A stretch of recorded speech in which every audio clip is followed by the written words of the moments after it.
You know, I have two older brothers and one younger brother, and we became a product of our environment. We grew up in the Bay Area, right there at East Oakland, and my oldest brother, he's the one who got into the gang life first, and I always wanted to be like my brothers, and so I tried to become the epitome of both of them.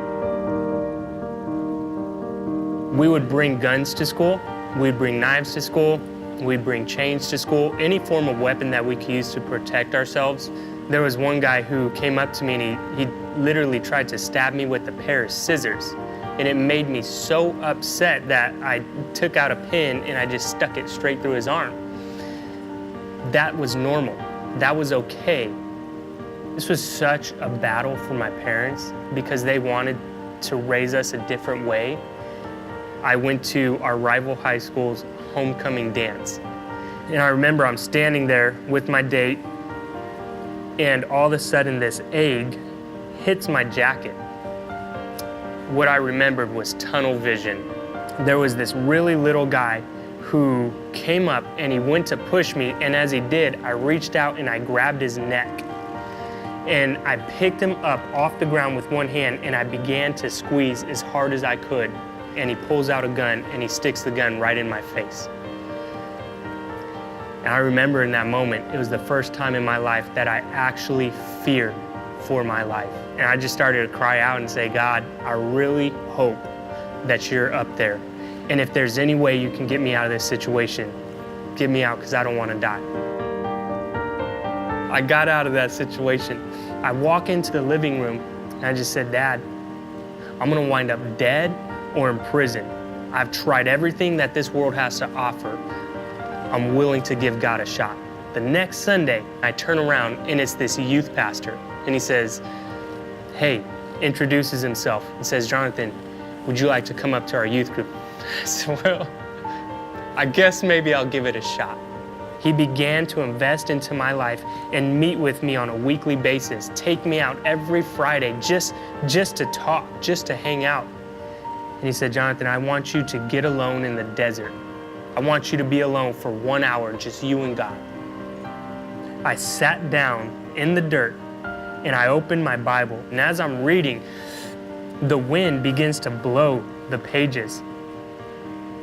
And as the wind blows the pages, I become more and more angry to the point where I start to curse God.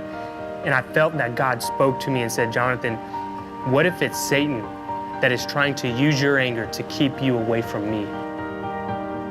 God begins to speak to me, and it's not about a law that is oppressive, but it is about a law that frees you. I walked into my bedroom. It's like I hit a brick wall and I couldn't cross over the threshold into my room. I hit the ground and I began to just weep, tears flowing from my eyes, weeping.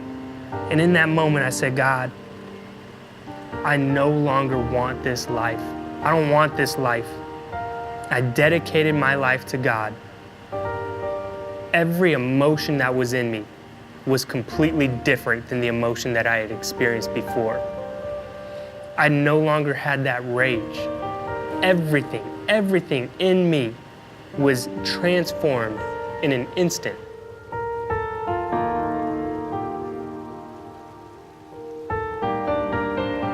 It was such a drastic transformation that the school actually said, if you would be willing to tell your story and be willing to tell how your life was transformed, we will hold an assembly. There are 3,500 students at our school, and it's a public school. I looked out at everybody and I said, you know my life. You know the life that I have lived. I don't have to convince you of how bad it was. You cannot disagree with me that my life has changed, that my life is radically different. But it's up to you whether you want to agree with me or disagree with me that it was God who changed my life. But I just said, if anybody here in our school wants to know how God can change your life, I want you to come forward right now. And 200 students came forward, and I jumped off that stage and began to lay hands on students and just say, I want to pray with you. Oh my gosh, I'm telling you, that's not the person I used to be. It is for freedom that Christ has set you free. So stand firm then and no longer be burdened by the yoke of slavery. That is what God has done in my life.